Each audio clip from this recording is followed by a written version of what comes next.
Assalamualaikum gengs, halo sobat santero negeri. Kita lanjut lagi video bore up motor gua yang kemarin gengs. Di video kali ini gua mulai terlebih dahulu dengan berburu spare part geng. Nah ini gua dalam perjalanan menuju salah satu toko spare part yang menjual part tune up dari motor gua.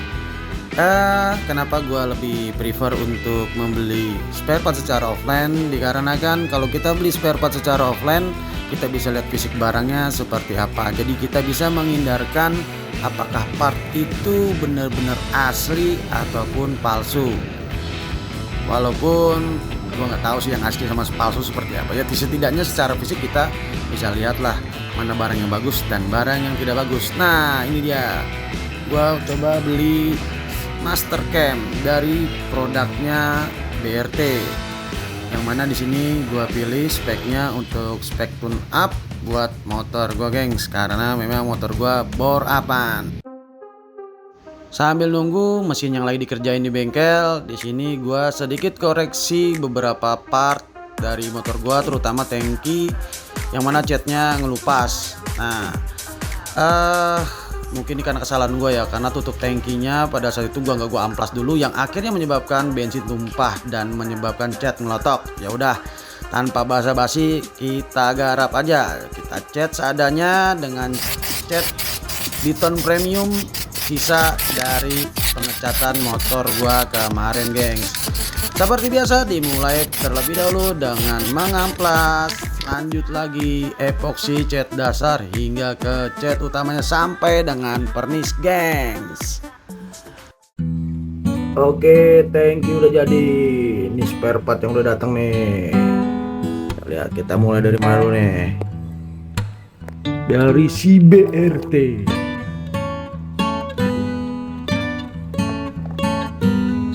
Cam BRT,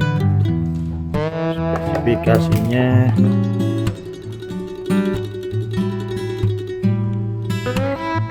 nah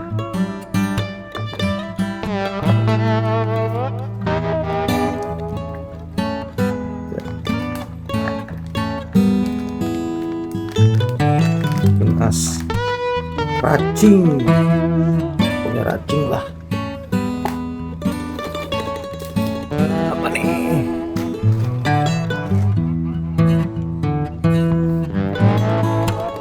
Plat kopling Honda CRF 4 set merek TT. Operan gigi. Ya, lima kali gue nih. Ini gini gambarnya. 1, 2, 3, 4, 5. Ori apa enggak? Nggak yakin sih. Mudah-mudahan aja. Bismillah.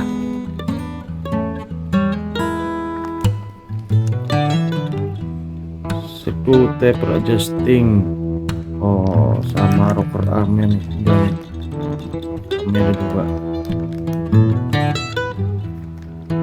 Ori apa enggak? Nggak tahu. Pasang aja.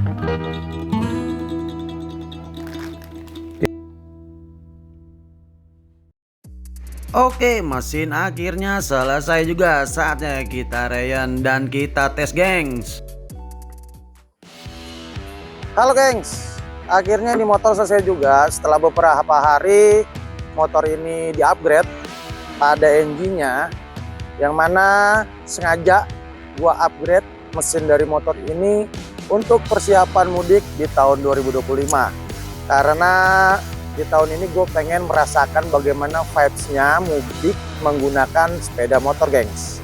Stay tune aja, nanti gue akan jelaskan lebih lanjut apa saja upgrade yang gue lakukan pada mesin motor ini. Nah, untuk spesifikasi singkatnya, yang mana motor gue sebelumnya 150 cc dengan ukuran bore stroke sekitar bornya 57, sekian dan struknya 57, sekian something lah, yang apabila kita hitung itu menghasilkan cc 150.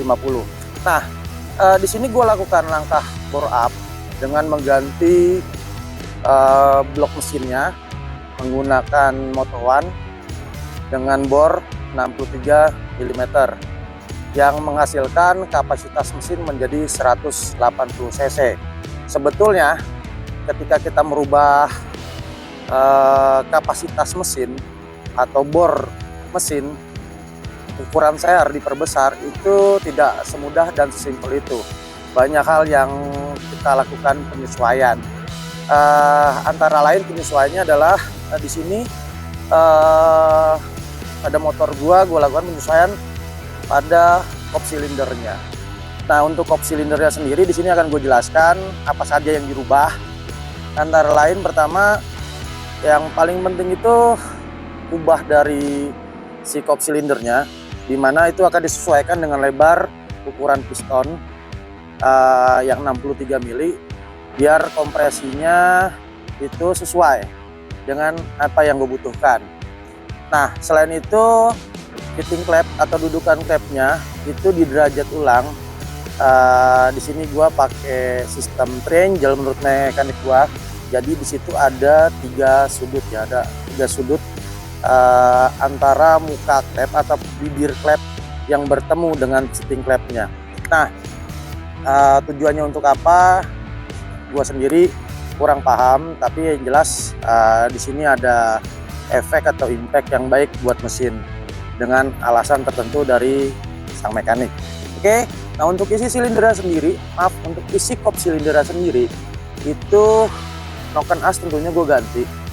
Noken asnya pakai produk BRT T4, dan untuk klepnya tetap standar, nggak dirubah karena memang ukuran bornya juga nggak terlalu besar, dari 57 mili dari 63 itu gue rasa cukup lah, nggak terlalu besar, pakai klep standar udah cukup.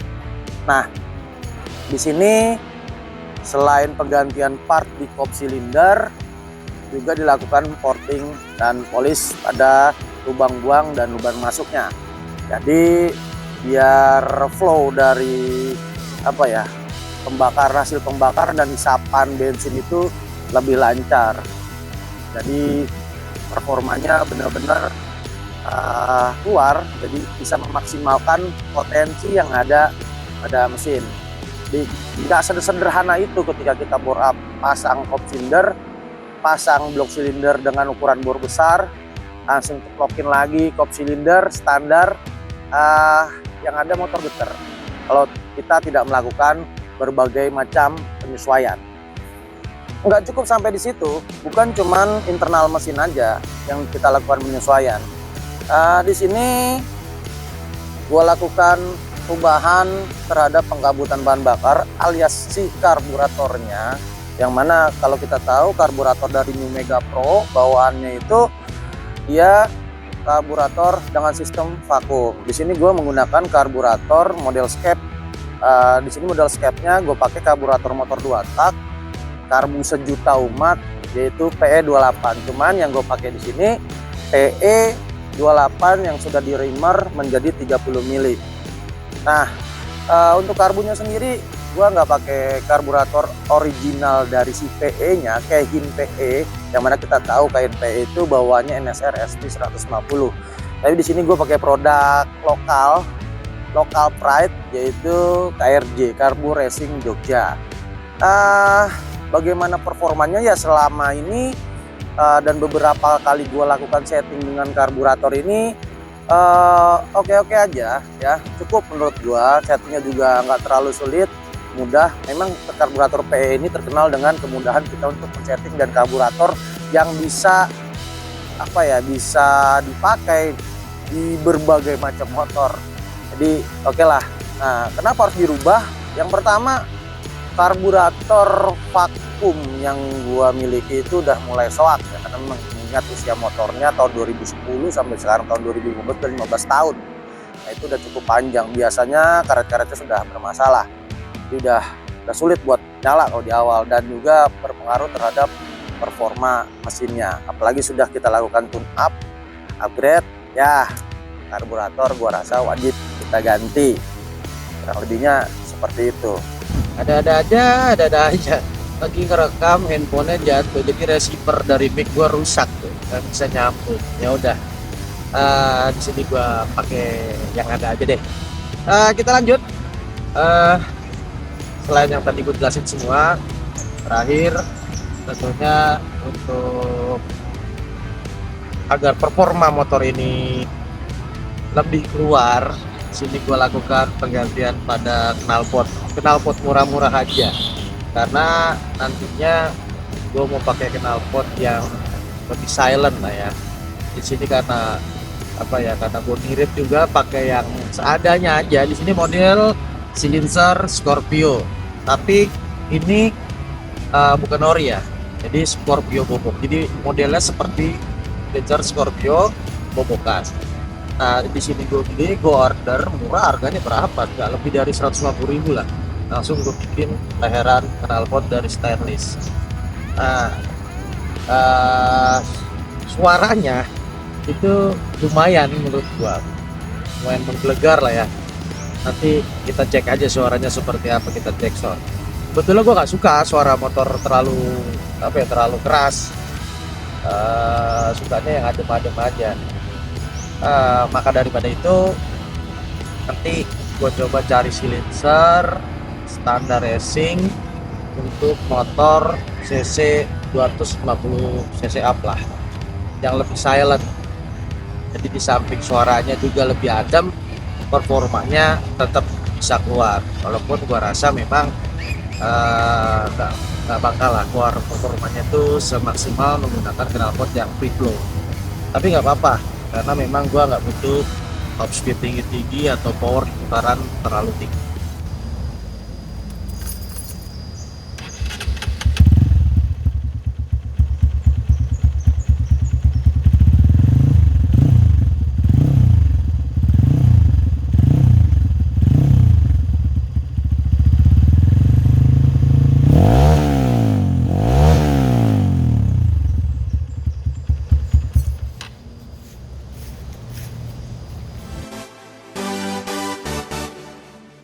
Oke gengs, gua rasa cukup sampai di sini videonya.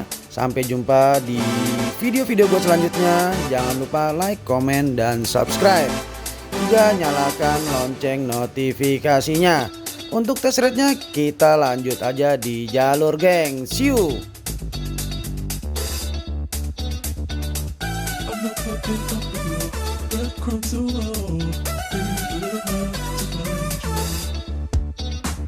Putting up with your breadcrumbs no more. I've got better things to do. I've got something here to tell you. You've been messing me around too long.